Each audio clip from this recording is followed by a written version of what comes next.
We had gotten on a FaceTime, and we were talking about Chris, your creative processes, the things that you were inspiring to do and everything. So listen, welcome yourself in, dude, and just let us know what we got going on today. Hey, I'm Chris Patrick. I'm an artist from East Orange, New Jersey. We're going to chop it up. We're going to talk about whatever y'all want to talk about. We're going to get into it. You know what I'm saying? We're going to have a good time. Definitely, dude. And, I've been down to get you on the show for a while because we were talking about earlier how we had started doing podcast interviews before, but the sort of interviews we were doing was nowhere near to this. First of all, we didn't even have video, so this was an impossibility. Right. Plus, I low-key think you're our favorite artist that we've gotten on the show so far. You're a huge inspiration, man. Thank you. And he just dropped one of the best projects of 2020. Absolutely, hands down. Yeah, absolutely. Thank you. So listen, talk to us about that, man. What was the creative process behind that? Because I heard a lot of different things, but I want to hear it from the artist itself. And also, what made you go from doing more remixes on From The Heart Vol.1 and moving on to a totally different kind of direction with this new project? Hey, this is my favorite question. I'm not gonna lie, because there's a. I feel like every time I get asked, I always give a different answer just so I can keep it going. They all part of the same thing, but there's so many pieces to it that really come together when you when I look at it from the bigger picture. Starting with From The Heart 1, I at the time got flown out to California with some of the homies to do a Pokemon cipher. That shit was crazy as hell. Okay. I didn't think that was gonna go as crazy as it was, but I wasn't tapped in enough with that community to understand it. And I literally saw shit started to click overnight. And I had did a lot of remixes and shit like that. And my homies, not even my homies, my team, for real. My team is made up of my homies. My cousin is my manager. My homie Miz is my A&R. And I got another homie who do marketing for me, Austin Goodluck. As we came into the year 2020, the homies was like, yo, we got to put out something. And I said, yo, what if we put out a lot of the cover shits? Obviously, we can't drop them officially, but if we put them together and we put it on SoundCloud, let's see what happens. I know people have been looking for music. Let's see what we could do. We could probably segue that into using you can segue that project into making an actual drop as we come into the year. You know what I'm saying? Yeah. So literally was just like, all right, let's put this together. It was a lot of the Twitter freestyle shits I used to do back in 2019 as we moved through the year, second half of the year. I was like, yo, let me put these all together. Let's give it to him as a project and let's see what happens. Did that shit. Everybody was like, yo, that's crazy. And it just started building more hype for my name, started to see a lot more people come around, a lot more people were showing me love. It was just good energy all through and through. And from there, we just kind of started, it really was the kickoff for everything that was going down. Oh, no, you're good. No, don't stress about that. I actually can't at the moment. Yeah. No, you're good. I'm sorry. My fault. Don't even stress about that. No, for sure not. No, so I just I'm gonna come back with you with another question, man. What was the difference between the creative process when you were doing those covers and then after that actually transitioning into let's say your own productions, your own engineering, and that whole sort of vibe? Yeah, so that's actually what it was. It was after the covers, it kind of was I understand everybody knows I can rap, they know I can sing, they can do all that, but it's about really defining identity. And with identity, that was it was key to be original in every aspect. Oh, for sure. I remember as we was working from the Heart 1 out to about June, we had already had a separate we had a whole project set up already. For sure. And Rona was a little crazy, so I actually moved out the crib and I moved over to Rona was crazy. I couldn't really be outside as much because my parents, I didn't want to get them sick and nothing like that. So I ended up moving over to my uncle and aunt house with my cousin who ended up managing me. He always managed me from the jump, but I moved over to his That's crib. fire. And I had a whole project. It was not called From The Heart 2. It had some of the songs that are on From The Heart 2, maybe two of them, 3 AM was on there and Dreams was on there. But we scrapped that whole track list and then we created that whole project in 6 months from June all the way out till what everybody's seeing in December. Wow, I'm talking about every single day we was up working. I'm talking about sun up to sundown working. I would go to work. I would come out of work. We back in here working. I'm hanging out with my girlfriend. I come back. I'm working. We working on this. It was crazy every single day. In the same breath of that, I got to link up with a lot of artists in terms of making a project. Deontay being one of them. That was crazy as hell. But I was doing versus days with him and shit, and that kind of really inspired me to go a little bit crazy with the project. Yeah. He was just on another level. And I swear, by the time we ended that day, we did around 62 days. By the time that 62 days was over, I feel like I was in a completely different artist. And by that time, we had already figured out a lot of the kinks in the project, and the shit was just phenomenal. Literally just studying guys, studying projects, working with some of these guys that I think are fucking phenomenal. It literally helped me craft a lot of that. But for me, it was all about telling a complete story that was able to be inclusive to anybody who hopped in on any track. Yeah, you know what I'm saying? what's really cool. As tight as possible. Yeah, what's really cool is that like I've kind of like been able to see your evolution in the sense that I first heard about you through Twitter. I'm like, okay, let me go on SoundCloud and kind of see his catalog. And the first song I heard from you was actually the Sideline Story remix. And right off the bat, you start off the that cover by actually like speaking to your listeners. And I'm like, this is really dope. Like not many artists are actually doing this anymore. Facts. So I got an old school kind of like mentality from you, and it was fire. And then I went through all those covers, the Off D's cover, the Big Black Truck. And then just seeing how you're able to, you know, just evolve into your artistry, it's been amazing. And my question for you is like, how has growing up in New Jersey kind of like shaped who you are as an artist, and like who were the guys that you were looking up to? So with Jersey, I think the biggest thing that I always tell people is that Jersey is, I guess, the child of so many different sounds. North Jersey sounds a little bit more like New York. South Jersey, you'll find the PA, Philadelphia area. We got some influence in Chicago. We got just about everything over here, right? And the biggest thing with New Jersey, what I've seen, this is just basically off of what I've seen, it seems like we tend to get sucked into the trends of what's hot in other states. And for me, I understood that. I always was rapping from the beginning. I always knew that was the case. But I always take pieces from a lot of those experiences, just seeing the way the culture's been affected by the sounds from other places. And I try to include those in my music. That's kind of why the versatility and stuff like jumps out the way it jumps out. There are some songs though where I'm like, all right, cool. I don't even know where this inspiration came from for it. But with me finding my identity, it was more so like, all right, I know where all these sounds are coming from. I'm gonna use them as an influence, but at the same time, I still gotta create a new sound for Jersey. Like, to be completely honest, I don't think a lot of people from Jersey are doing what I'm doing, and it's not a downplay or nothing like that. But it's just because we never knew better. There are a couple artists who kind of already got their head on it doing this, but we really didn't have a defined sound. Every time I speak to people who are from Jersey or who know about Jersey, they usually say the sound I have is kind of refreshing because it's not like everything else. But that's literally from just studying what the sounds are, figuring out the best way to be impactful, and then obviously creating something that is different to the area as a whole. Yeah, and how hard do you think it was to find that identity? Like, how long did it really take you to say, like, okay, this is something I want to run with, and this is something that I'm gonna absolutely build on? Because it's something that like I feel like we see in Montreal too, because like we don't have many like huge artists that have popped up in our own city. So it's like people are besides K Trinata, I think. Besides K Trinata and a few other guys, but like everyone was kind of, I guess, going towards the mainstream sound and gaining influence from that, just because there was no one really carrying Montreal's on their back.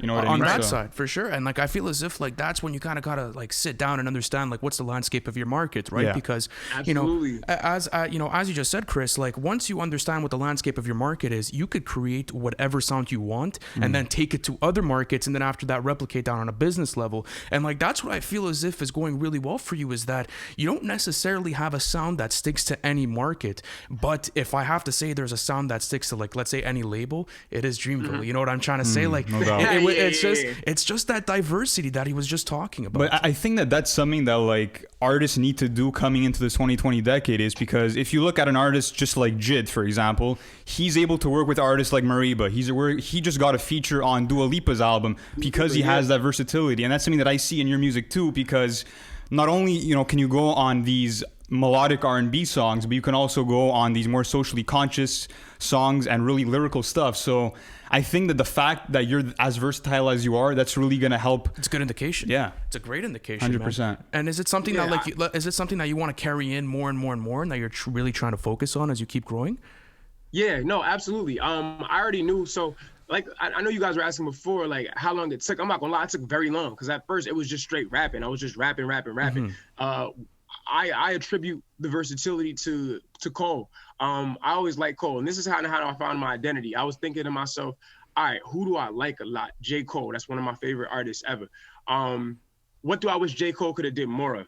Experiment more, sing, a little bit more melodic shit. So then I told myself, why the hell am I waiting for J. Cole to do this when I could do it myself? I love Cole, and Cole's really starting to push the bar with a lot of his stuff. Like, you see Revenge of the Dreamers 3, you see Middle Child, he's pushing the bar on that shit, you know what I'm saying? But I told myself, I can't wait that long to do that. I gotta start this shit now. Absolutely. So that's where I started to think about that whole thing with the versatility. And as I started to hone my skills with that, I realized that I was doing something that a lot of people could not do.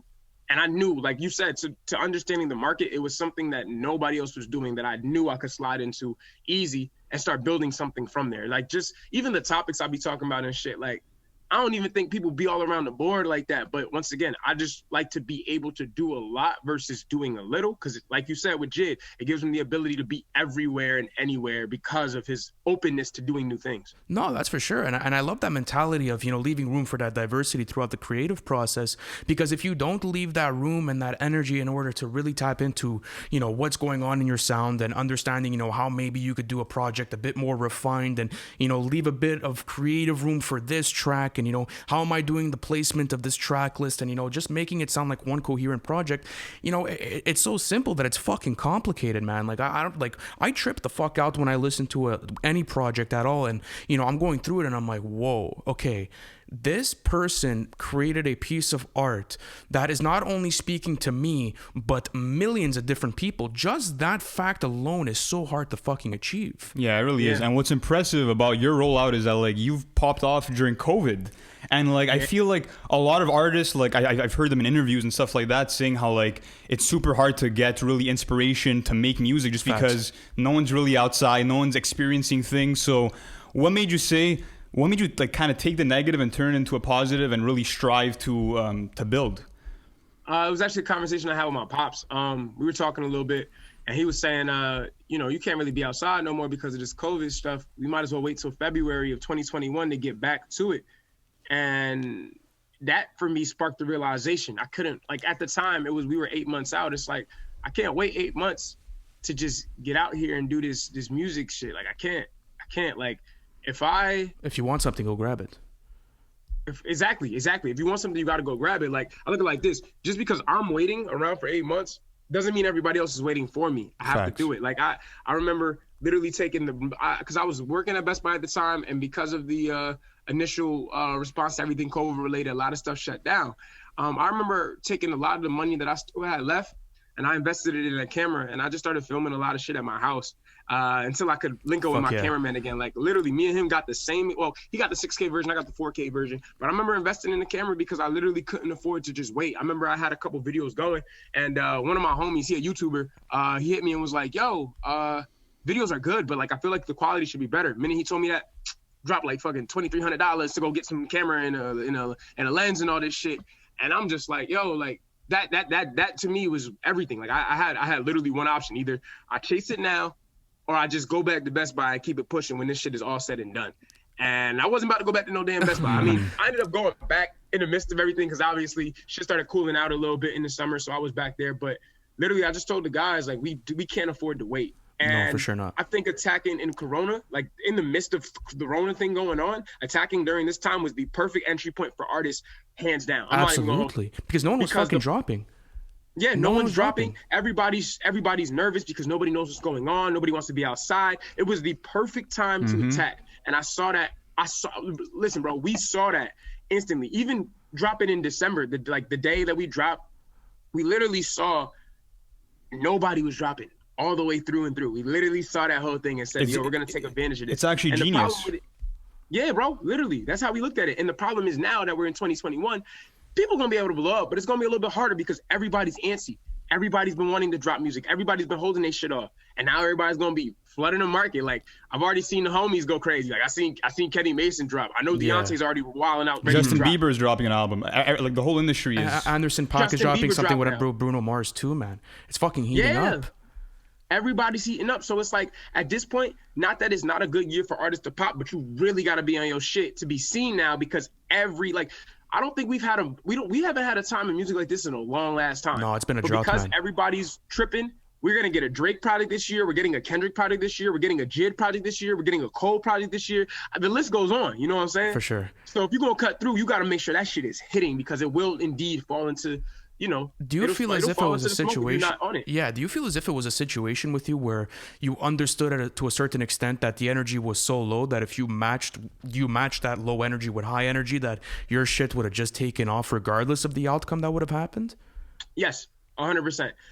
With music, for me, the biggest switch that I started to understand was that it wasn't just music anymore. The way I assess it, I like to rap, I like to sing, but in order for this to work, it's all about understanding the business of things. I went to school for healthcare management. Fire. And one of the basic principles we understand when it comes to healthcare, that is, if there is a demand for something, and the supply is low, you gotta slide. So I literally took that same exact methodology and applied it here, and we just kept the literally the gas on them and just kept wilding out. Absolutely, because to a certain extent, I mean, like, you know, if that window of opportunity is so short, I mean, I don't even think it's a question of the opportunity not being there. I think it's just like you have to just understand the opportunity around you in order to attack that. Because I feel as if a problem with a lot of people with COVID was that lives had gotten so dark that people stopped, understanding the opportunities around them. Like, yes, I understand that society changed the pace and that, shit started closing. Money was scarce, families couldn't make it, but it did not mean the opportunities stopped coming. And I feel as if like that was a big problem with music not dropping, is because the industry was dead and everyone was just like, fuck, where's the opportunity at? Not only that, but I think people were just afraid and were like, fuck it, let me just ride this out, let me chill out for a bit and just, wait till things get better. And even in our industry, like, obviously we kind of hurt because we couldn't go backstage, we couldn't really be talking to artists at these big festivals and stuff, but we're like, fuck it, let's go to a studio, let's start making really high quality content. And it's kind of the same narrative with artists, like, do what you have to do to really just fuck yeah. Like, the government's not going to tell me if I could eat or not, you know what I'm trying to say? Like, that's not the way I am. Exactly. That's not the way I am, man. And I feel as if a lot of people have to understand that, because legally speaking, you still have a choice to wake up in the morning and go get your bread. You know what I'm trying to say? Like, there's no one stopping you. And I feel as if, like, also all of these negative energies around us cloud that judgment. Everyone is so hungry for the fucking creative process that, it almost becomes blinding. People are so fixated on getting money that they actually forget about that creative process. But they don't understand that it starts from there. So going back to your creative process, man, like, what's one thing you really hold true to your heart when you're creating your music?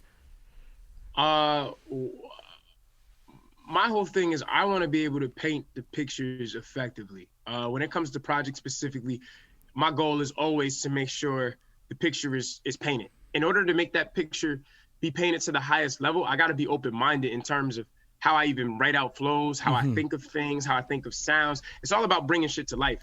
Peace of mind, for example, on the project. That's all about just trying to find peace of mind through the solace of drugs and liquor at parties. The goal was to make that shit feel like that with the song itself. The beats we pick out, everything that I do is all about putting people in that moment with me. So for me, I just try to stay as open as possible to any ideas, any thoughts, anything that sound crazy in my head, I just try it. You know what I'm saying? I'm very open-minded when it comes to music. I want to kind of like talk to you about just like independency in music, and because you start off the album with a song Tired, where you have that skit at the beginning, which I love, where you're like, this is exploitation records. And oh man, I love that just because it spoke to me in a different level, just because, record labels are, just exploiting artists exactly the way that you put it. So what's your view on independence, and do you kind of like picture yourself signing to a label in the future, or do you like this independent route? I do like the independent route. I think it's very cool. First and foremost, I think it's a flex. I think it's cool to say that we were able to do a lot of this by ourselves. I think that's phenomenal. However, at some point in time, I do plan on eventually maybe rocking out with a deal of some sort. You know what I'm saying? I'm more so into the whole distribution deal type of thing, because I keeping that masters, right?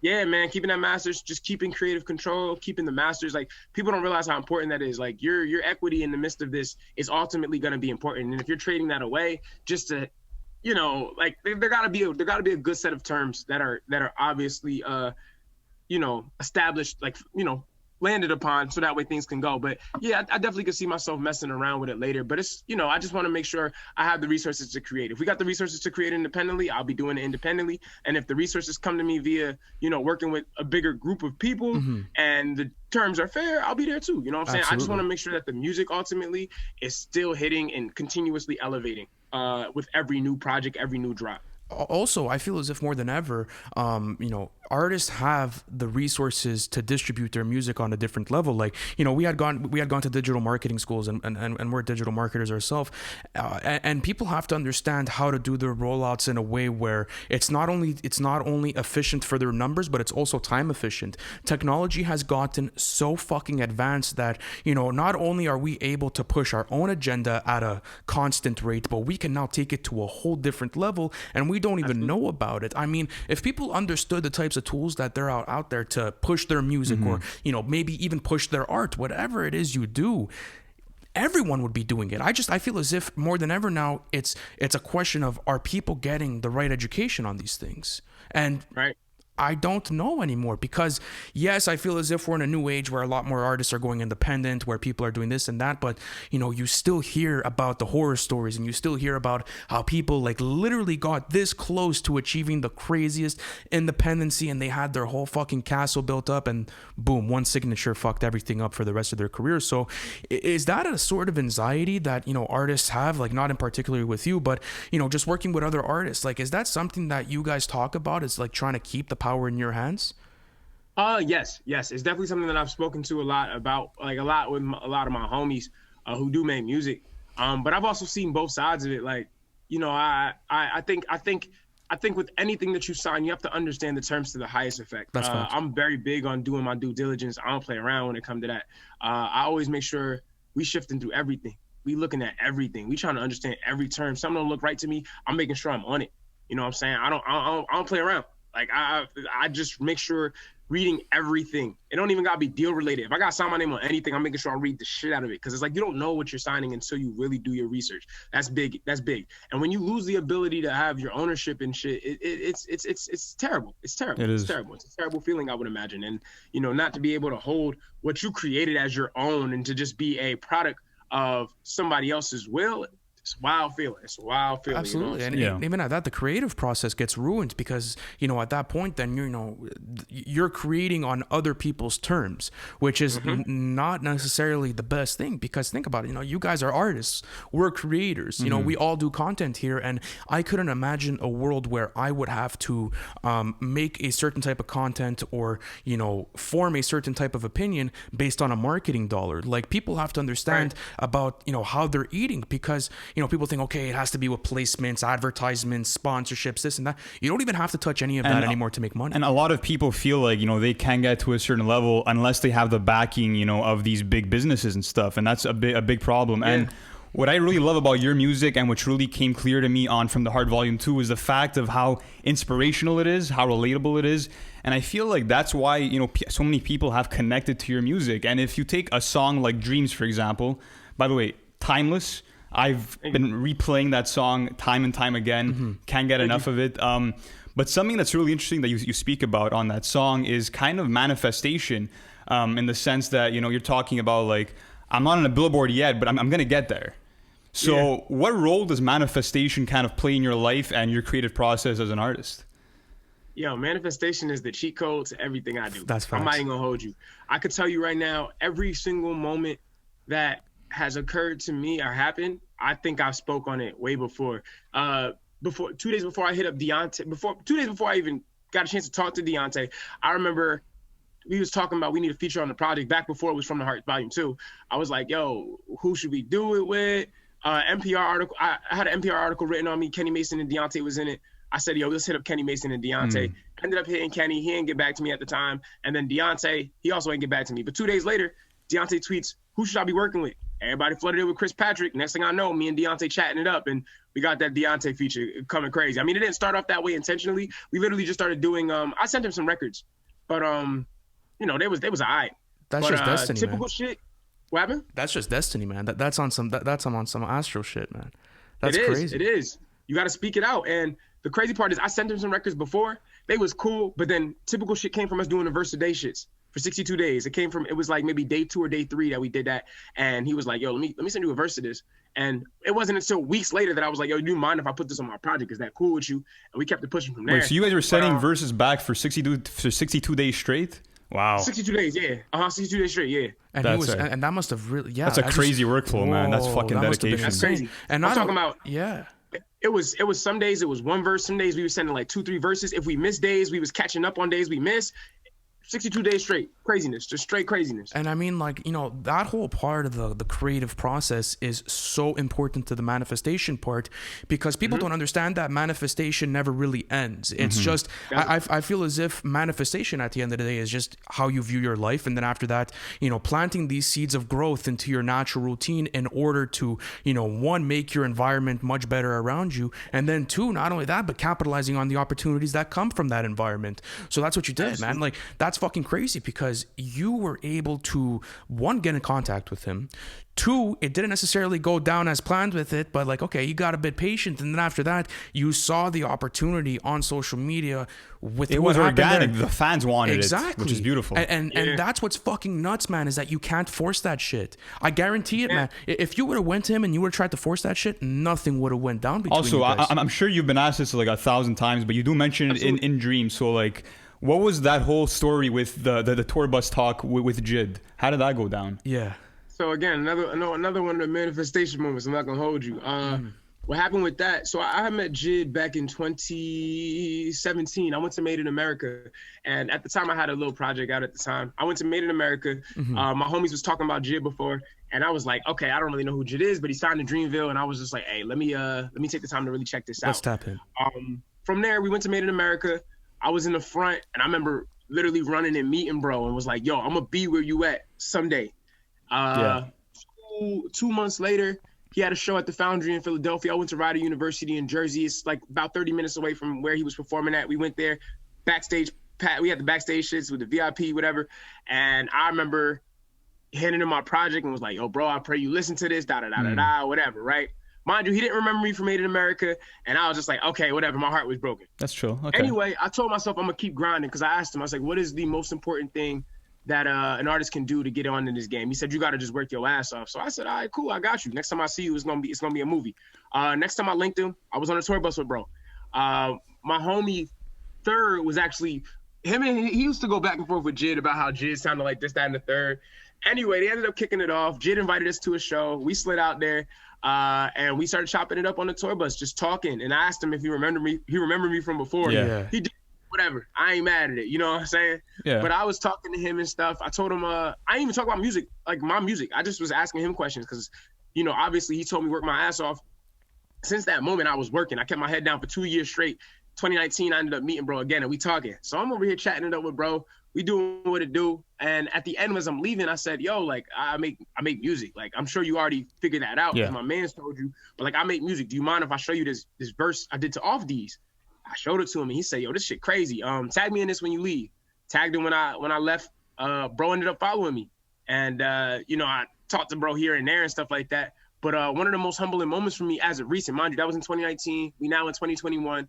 He tweeted something that said, all you got to do is believe in yourself. And I tweeted back at him like, amen to that. And he tweeted right back to me, yeah, you know the most about that. Like, you know the best about that. Yeah. And for me, that meant a lot because it's like, I met you 2 years ago. Obviously, we stayed in contact a little bit more, but it's clear to me that you've been seeing a lot of the shit I'm doing. And it all came from the fact that, bro, a long time ago told me work my ass off, and it's just been here. Once again, we spoke that into existence. I spoke that into existence. I said, every time I meet Jid, I'm going to make sure I got some new shit booming for when I meet bro. And every time I've done so, it's been incredible. It's been incredible. Well, jokes enough, man. We also had a Jid encounter as well back in 2018, I think. 2018, Yeah. DiCaprio. Oh, shit. Okay, so listen to this. This probably has to be one of the cheesiest moments of This is a good story.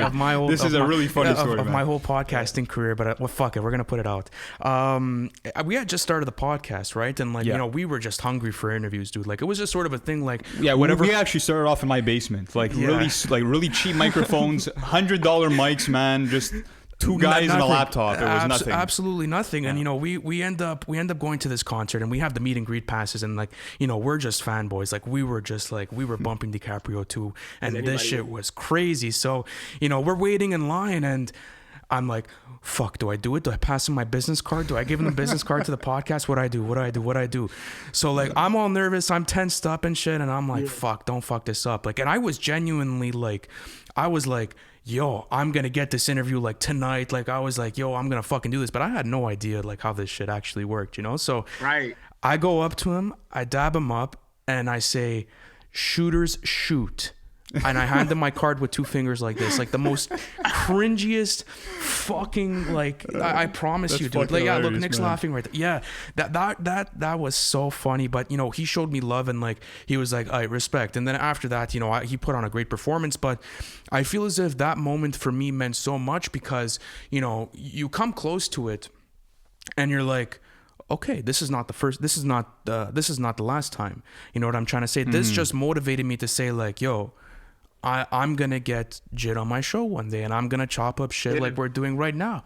You know what I'm trying to say? And then, like, you know, obviously the brand, you know, continued to grow and like that sort of stuff. But it was always inspiring to, you know, understand how you start versus, you know, then after that seeing the progression after. You know, and it's been a humbling moment ever since. He's a cool dude. He's a really, really, really cool dude. Shout out to Jid, man. I'd love to chop it up with him, man. Yeah, but just going back to the music, man. I also. I love a song like 3 a.m. just because it's very different from, you know, the rest of the project, I would say, but at the same time it fits perfectly in. And I'm amazed by the fact that you only put out 9 songs and all 9 songs were fucking hits, because we see so many artists kind of like oversaturate their albums nowadays. So what made you decide, okay, I'm keeping this short, I'm keeping it simple and cohesive? For me, it was really just, I mean, the cohesion came from living with the project. We had bumped the project I'm telling you, me and my man Miz, we bumped this shit like, and including my manager too. Now, we bumped this shit like every day for 6 months straight. When it was in its bootiest form, as it started working its way up, and then we finally got it in its final form, we bumped this shit ridiculously every single day. And I think the cohesion really just came from even the grandness of the songs. It just came from listening to it so much to the point where we could hear the songs without them playing and know what was missing and what we needed, and if it was too much of one thing, we take it away, and if it's not enough of another, we add to it. You know what I'm saying? That was easy for us. But like for me, I'll tell any artist, before you put some shit out, make sure you live with it. Yeah. Live with it. Play it for people, rock it out for people, play it in different settings, play it in different vibes, play it when you mad, play it when you angry, play it when you tired, and just see how it, like, see what it does to your psyche, see how it affects you. And that's what we did on a regular basis. And for example, Give It All, we listened to that. That was probably the last song we worked on because I finished it so early. We worked on that last. I remember we were thinking about it, and it was just like, it's very good. But in comparison to everything else, we got to make this shit just as grand. That's fine. So, you know, what was the sample they used for that? That was a hard sample. Yeah, bro, we went crazy. We went crazy. Yeah. We went crazy. And, you know, just like you're saying, like, just them little tweaks that we had to make, things like that, just to have certain things sound a certain way. It all came from living with it. And I think that's what the cohesion is. I think that's what the cohesion did for it. Like, I'm not gonna lie, I'm working on another project, and it's the same shit right now. We living with it. We got like 4 tracks right now. We gonna add some more and shit. I ain't gonna say how many we gonna do. But is that coming this year? I don't know if you could say. Is it coming this year? I know, you know what I'm saying? But we've been like, I think some of the songs on there I made about maybe, I might have made one of them shits like maybe 1 or 2 years ago, and I've been living with that shit like for 2 years. I feel like all my life for me. So it's like, once again, it comes with living with the projects. I make songs, and I'll come back to them over and over, but that's how I build the cohesion. Just living with the song every single day, just trying to figure out where it works best and seeing what's really missing with a lot of it. Yeah, and the vibe that I get talking to you, man, you just seem super focused on your craft. And going back to something you said earlier, you said that you were studying healthcare. So what made you kind of make that jump and like take this music thing like kind of full time? 2 things actually. I was working one day, I'll never forget. We had 2 offices. We had a finance office, and then we had the main office that was located in wherever it was. I ain't giving him no press. I'm not gonna lie. Ever since I seen Jid not give press to his establishments he came from, I do not give press to my own establishments. I'm gonna tell you that right now. Respect. But I worked I was in the finance department, but for some reason I had to be in the hospital that day, and I was helping out somebody with some paperwork. And I usually look at a lot of the information. I do a lot of reading and stuff like that. So as I'm reading through, I had seen that there was a hip replacement that needed to be done. That hip replacement was it was 5 digits creeping up on 6 digits. And the person who had to get the hip replacement was old as hell. And I'm thinking to myself, how does one pay this? Obviously there's insurance, but there's still a fee that has to be paid on the other side of that at the end of the day. Then I was looking at the amount that doctors were making, and I was just like, wow, this is crazy too. As much as they're making, there's still people out here every day dying, going through shit, and it sucks. Like, for me, I think as a community for Black people, I think one of the things that we suffer with is, you know, combating mental health. Yeah. And at the time, I was just thinking, there's so much money being poured into this shit, but my people still going through it. Yeah. So that was one of the moments that kind of made me say, yeah, I got to get out of this. And then the second moment was 151 Rum. That shit dropped. Mind you, Never Story was already out. I was bumping that every single day on the way to work. I used to drive 2 hours from where I live down and back. I used to bump that shit on the regular. I heard 151 Rum, bro. I'm not gonna lie, cry my eyes out, because I said, yo, like, this brother signed to Dreamville. I don't know who the fuck he is at the time. I just loved Never Story, and I was a big fan of Jit. Still am a big fan of Jit. But I was just rooting for bro. And that 151 made me cry, because it was like, bro's really rapping his ass off, and he's doing what he loves. He's doing what he loves. And literally after 151 Rum dropped, I quit the hospital like 2 days later. Shit. And then I was working at Best Buy a day after that. And I remember telling myself, because I got my degree in healthcare management, me and my pops, he kind of was like, hey, bro, if you don't want to be there, you don't want to be there, you got to do it. But I remember after I left, I told myself, if I'm about to go to Best Buy, I got to make sure that this music shit works to the highest level. And that's really where the transition started. But it really came from the fact that 151 Rum was what it was. And then just looking at the hospital scene, it kind of was just like, yeah, I can't do this. I can't do this shit. Like, there are people out here going through it. So instead, I decided to just flip that, take the music. And mind you, I've been working on music forever. But I literally just wanted to apply what I was trying to accomplish in the music, so that way people had a home in terms of just their headspaces with the project, for real. Yeah, and it's healing on a different level, because at the end of the day, you're probably still in that healthcare sort of lane, because, you know, you're doing healthcare, but on a different level now, and it's on a psyche level. Mental health, you know, so that's what's kind of like, that's what I have to applaud you for, because, you know, you kind of understood what type of situation you were in, and like how limited you were to helping people in the hospital care. And then after that, once you started creating your music, you know, spreading those positive messages, understanding how to be relatable to someone, and understanding how, you know, your fans and your followers look at you as a role model is fucking impressive. Not only is it impressive, but it's super hard to do, because, you know, I feel as if one of the biggest misconceptions when creating content is that everyone's like, okay, it's got to sell, it's got to sell, it's got to sell, it's got to sell, it's got to do this, it's got to do this. But at the end of the day, I think what it's really about is being relatable. What it's really about is tapping into people's lives and making them understand, you know, how they could not only improve their life, but how they could grow to a different level and into a person they can't even imagine.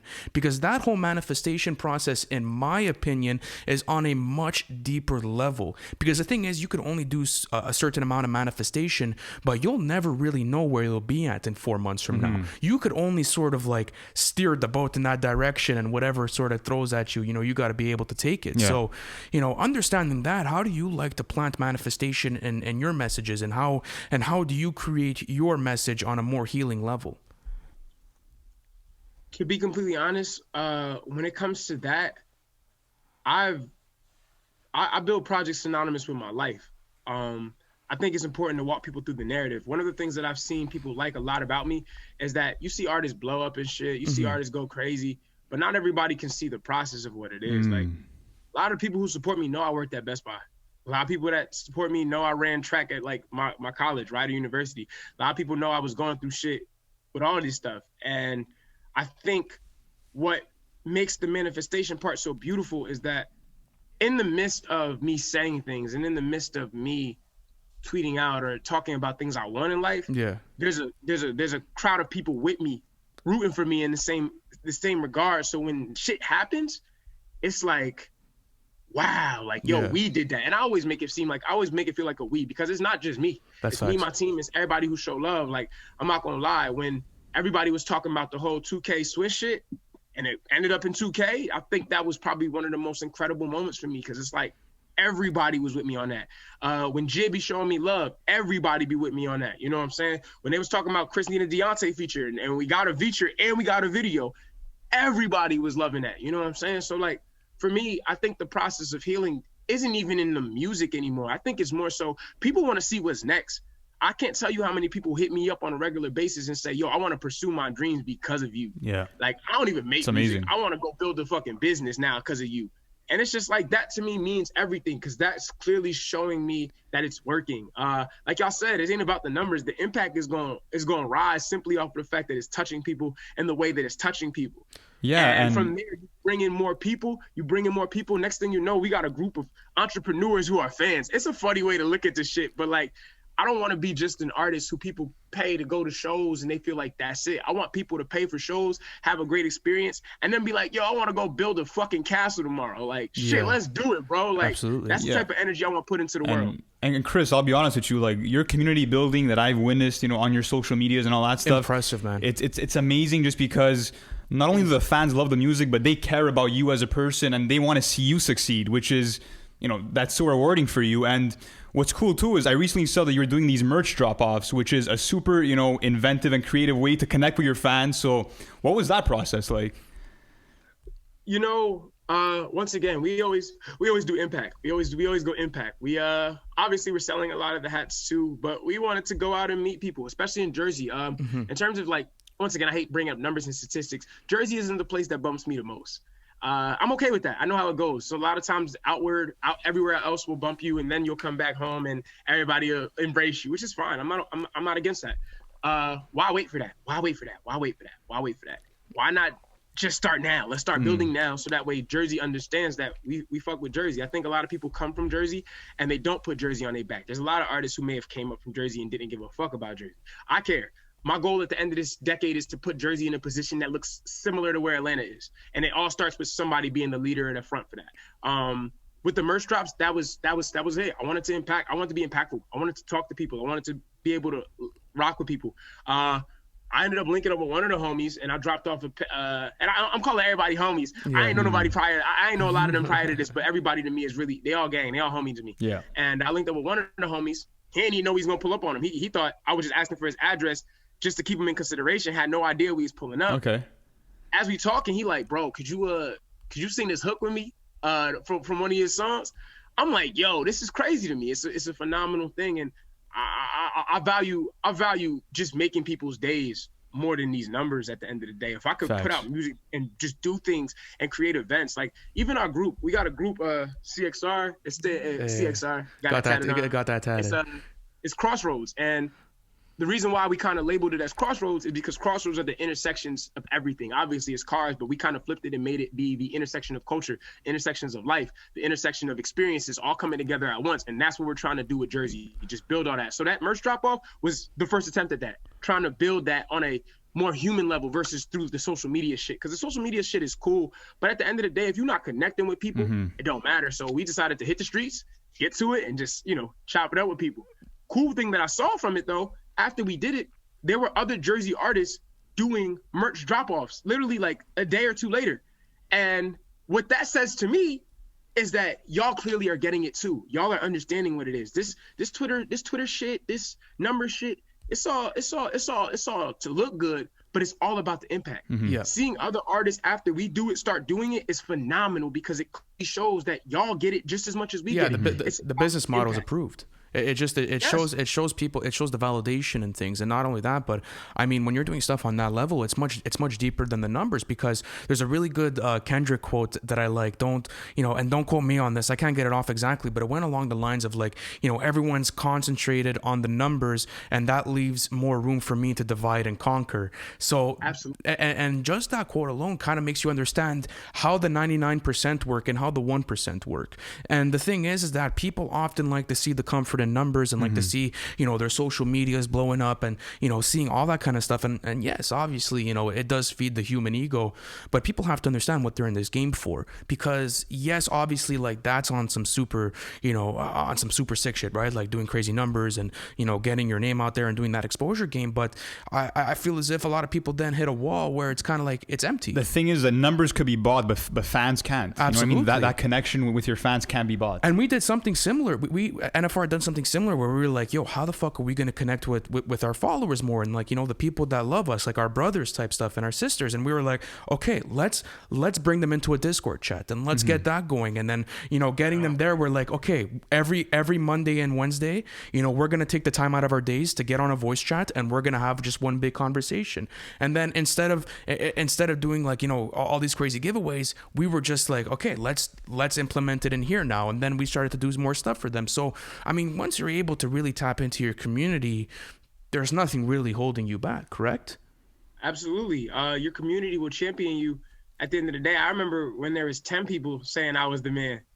Them 10 people still around saying I'm the man, but now they backed by about another 900 motherfuckers now. Like, it's crazy when you think about it in terms of just the way things multiply. Like, you got all these people literally championing you as a person. It's not like you was looking for it like that, but you just kept building with people. People DM me. I try to talk to just about everybody. Like, I'm not gonna lie, after this, I'm probably gonna do a Q&A with people and just chop it up. I love doing that. Fire. I love doing that because it's like, I feel like sometimes when I'm in the stew and I'm working and shit like that, I get disconnected from a lot of things. For sure. To keep me connected, I have to talk to people. I wanna be able to bridge that gap between me and you. I want to show people like, yo, this is possible. So I'm with you. You get a community of people who show love, and you just keep working on that community, and you keep building that community.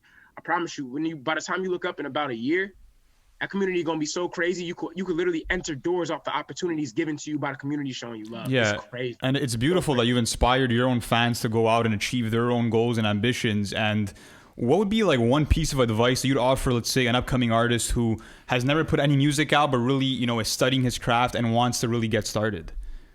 I got gems on gems on gems. But my biggest one, the two that I always abide by.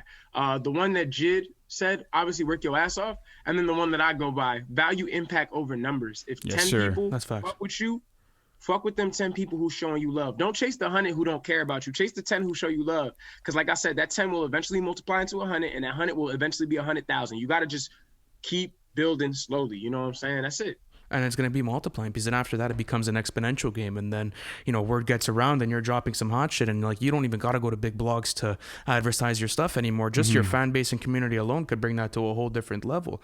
And think about how crazy it is when there was no social media era. People were still selling out, going crazy. It was word of mouth. Word of mouth was crazy. Even J. Cole and them, Dreamville is so phenomenal simply because they have one of the strongest fan bases, I think, in the game right now that we look at. Like, people will die for Jid and Earth Gang. People will die for Ari Lennox. People will die for Omen. People will die for Cole. People be ready to die for Ibrahim. You know what I'm saying? That's the goddamn manager. Yeah. We love Ibrahim. But like, people be ready to go to war for Ibrahim.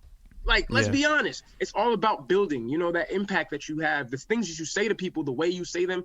Another thing of advice to anybody who has a platform, use it for justice, for real. We already got enough bullshit going on in the world every day that we have to literally try to, check and balance on. Use your platform for the right thing. There are people out here who are looking up to you to be a role model. There'll be days where I feel like shit, and I just go out here and I keep doing what I'm doing because I know that there's a little homie looking up to me thinking that you giving me the reason why to go today. Like, I had a homie before, his name Mikey.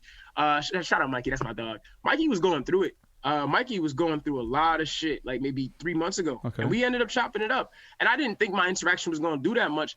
But he hit me last night. And he was like, yo, I'm talking to this girl. And I told her, like, what type of music you listen to? Yeah. She goes, I listen to a lot of different things. He's like, yo, do you listen to Chris Patrick? She's like, yeah, I love Chris Patrick. His project is fire. He's like, yo, Chris Patrick's like a bro to me. Like, you're not going to believe this. And he telling me all this last night. And I'm just like, oh, my God. That's like, fire. When you can when you can make that impact, it's absolutely incredible. It's beautiful, dude. It is, bro. And it's like, not only are people growing with you, you're growing with people as well. And just to see the other side of things is phenomenal, man. What do you think is one of okay, let me put this into context. I feel as if also another part people have to be exposed to throughout this whole journey is the hardships throughout it, because whenever you're trying to create and whenever you're trying to like sort of shape your own platform, your own voice, in whatever genre or form of entertainment it is, there comes I like to call it the burn of life. And I was talking about this with Mike before this morning, and we were talking about how in order to really understand, not even success, I would just say positivity and impact, you have to understand it on a negative level as well. Just because, if you understand both the bad and good in a situation, what is really good and bad at that point? It's just a neutral energy that you're going to carry out throughout your life. And so I think that, a lot of people have to understand that when you're getting those types of situations in your life, it's really good to step back and reflect on them. So, Chris, tell me about this, man. Throughout this whole process, I'm sure, you've been through hardships or whatever it is. And, what's one thing that you really like to remember when shit's starting to get a bit too deep for you?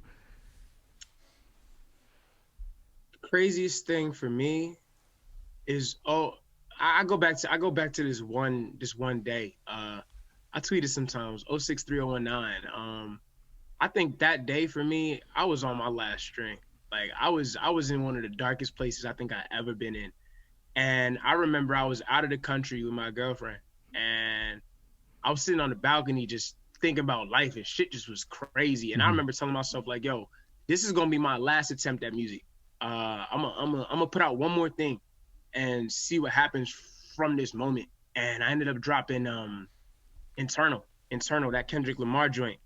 And I literally put it out on a whim and just said, yo, we gonna see what happens.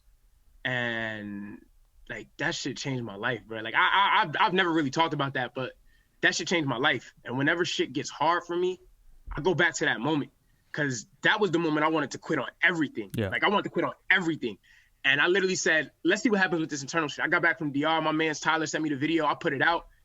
And the love I got off that shit inspired me to keep going crazy with everything I was seeing. And that moment for me changed my life. So whenever shit get hard, I fall back on that moment. I tell that story to people sometimes. It's just like, you don't know how close you are to making that impact until you just do it.